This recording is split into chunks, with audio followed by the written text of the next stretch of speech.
I heard a tale two tale-tellers told at the foot of a gnarled tree, as one had asked the other one, "Who else do you know so well as me?" "Who do I know?"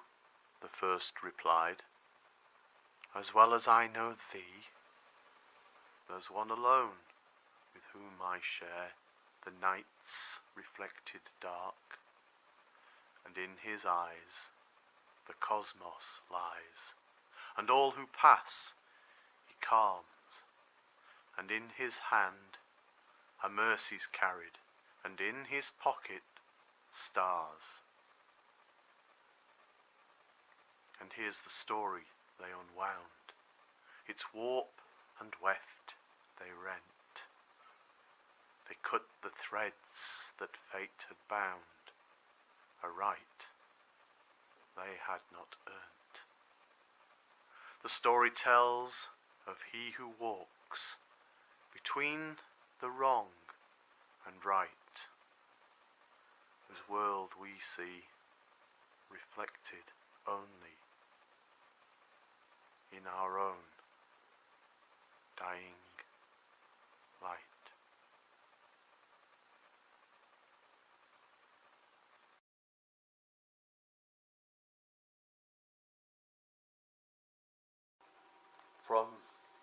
From the first time I looked into the glass, I saw them. At first, always like smoke, just behind my shoulder. Faces or whole figures. Some of them with the faces of angels, and some like demons. Then, as time went by, they became more solid to me. Each time I looked, and after a while I began to recognize them as individuals. I saw them grow to maturity and old age, and after a while I saw them with the face of their death, a skull, and after that they never came back to the mirror glass again. I made my way between my rooms, and in each different mirror it told a different story. Some of evil deeds performed by the demons that would become more and more twisted as each atrocity surpassed the last. Never was I unhappy to see these ghastly creatures wear the face of their death and be removed from the mirrors forever. At other times, in other mirrors, angelic actions were performed by equally beatific individuals. And I saw it all and watched with sadness as they too wore the hard face of death and were gone forever. Felt I had to do something, take part in their lives, support their goals whilst taking action against those bent on evil. But I could only see them behind me in my mirror. When I span around, they were gone, and if I tried to break the mirrors to perhaps open a doorway, I was merely left with broken glass. Years went by, and although I tried different ways to break into the world of the angels and demons and failed, and once I observed the burning of an old woman. I'd become particularly fond of her. She was a healer who had dedicated her life to mixing herbs to alleviate pain and suffering. She took barely any reward and lived in clean but austere dwellings, and at times it seemed she was looking directly into my eyes. Once, I swear, she spoke directly to me, whispering, "Not yet, my dear, not yet." But when I reached out towards the glass, sadly, she half smiled and turned away.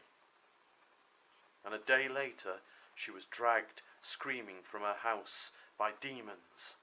I slammed my hand against the glass, but had no more effect than a fly against a tsunami. The night before they burned her alive, she lay twisted and bleeding on a pile of filthy straw.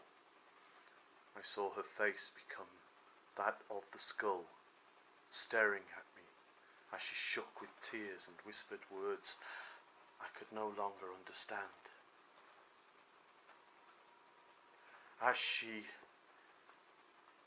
burned, I was spared the horror of watching her skin being seared from her face, at least, but her screams I was not pitied.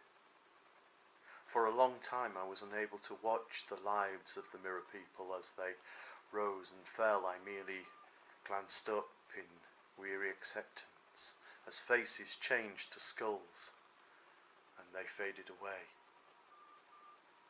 However, more and more I began to notice that some of the mirror people were looking at me in return, seconds before their faces became pale bone. I swear they were looking directly at me. I began to realize that at appropriate times, during times of stress and sickness, if I stared hard enough and long enough at the mirror ghosts, they would eventually stare back at me and even try to speak.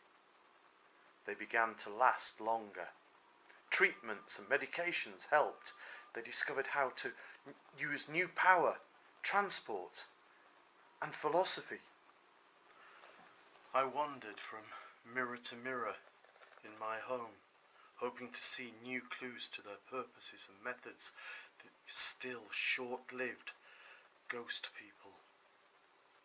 A child had been born, a baby boy, and like so many before him, whom I had witnessed, his tiny face began to grow pale, his eyes sank into his head and became black pits, his lips shrank back from his teeth, and he looked at me from a bed which appeared as behind me.